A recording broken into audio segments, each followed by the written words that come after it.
नमस्कार दोस्तों, आज के इस वीडियो में आपका स्वागत है। आज तारीख 16 मई गुरुवार के दिन हम आपको पूरे दिन भर की बड़ी खबरें, देश विदेश की खबरें एवं आम जनता के जीवन से जुड़ी कुछ महत्वपूर्ण अपडेट्स बताने जा रहे हैं, जो इस प्रकार है। आज तारीख 16 मई को विश्व प्रकाश दिवस के रूप में मनाया जाता है। यह दिवस विज्ञान, संस्कृति और कला, शिक्षा, सतत विकास और चिकित्सा, संचार और ऊर्जा के जैसे विविध क्षेत्रों में प्रकाश की भूमिका को निभाते हुए एक विशाल के रूप में मनाया जाता है। चलिए चलते हैं खबरों की ओर। गूगल के इवेंट्स में जेमिनी 1.5 प्रो और 1.5 प्लस लॉन्च हुआ।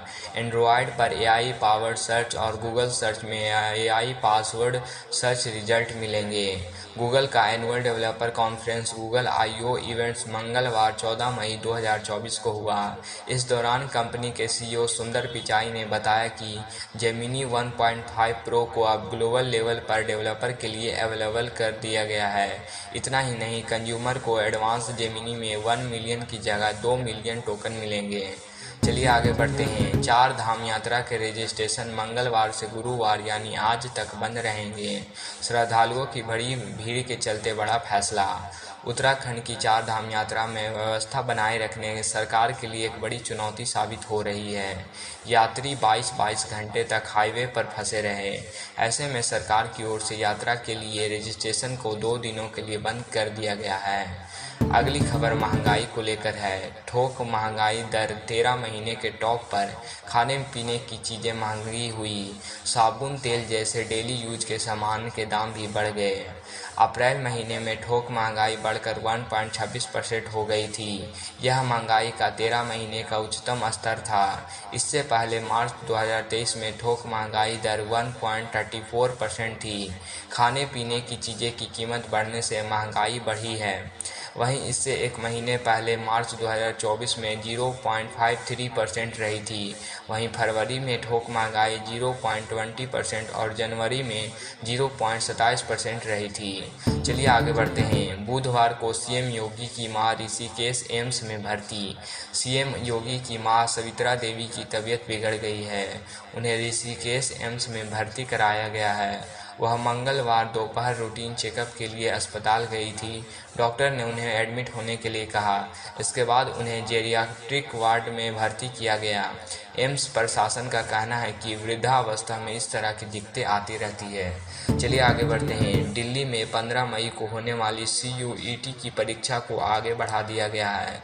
बाकी सब जगहों पर परीक्षा कल ही होगी।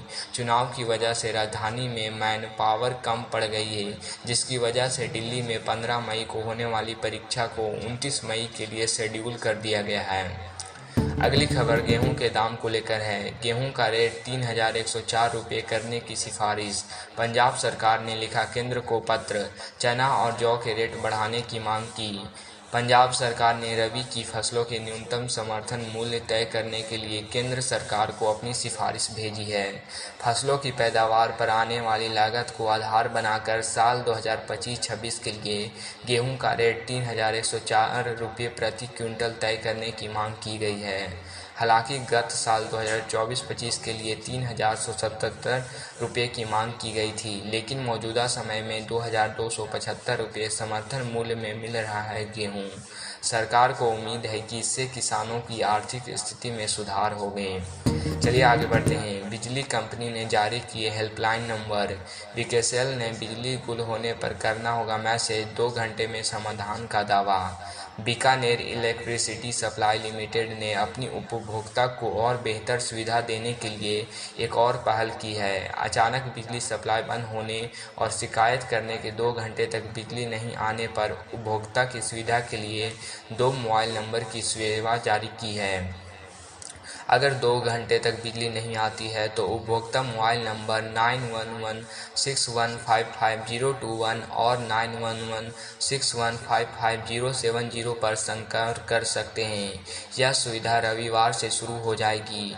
उपभोक्ता 7230044001 को अपने फ़ोन में सेव कर इस पर हेलो या कोई अन्य शब्द लिखकर मैसेज भेज सकते हैं। वे कंपनी की चैटबॉट से जुड़ जाएंगे, जहां वे बिजली संबंधी शिकायतें के साथ अन्य सुविधा यथा बिजली कटौती, लाइव न्यूनतम बिजली, अधिकतम बिजली बिल का भुगतान, बिजली का उपयोग देख सकेंगे।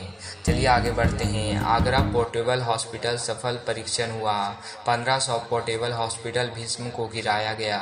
आगरा में वायु सेना ने पोर्टेबल क्यूब्स का सफल परीक्षण किया। यह एक प्रकार के पोर्टेबल अस्पताल है। मंगलवार को मलपुरा ड्रोनिंग जोन में विमान से 1500 फीट की ऊंचाई से 720 किलो के पोर्टेबल हॉस्पिटल भीष्म को जमीन पर उतारा गया। अब इस अस्पताल को किसी भी दुर्गम जगह पर या प्राकृतिक आपदा के दौरान हेलीकॉप्टर से पहुंचाया जा सकेगा। इससे महज 8 मिनट में इलाज शुरू हो सकेगा। यह आम जनता के लिए राहत की बात है। चलिए आगे बढ़ते हैं। ब्लैक स्टोन समेत 3 विदेशी कंपनियां मिलकर खरीदेंगी हल्दीराम कंपनी। हल्दीराम कंपनी की 76% हिस्सेदारी ये विदेशी कंपनियां खरीदेगी।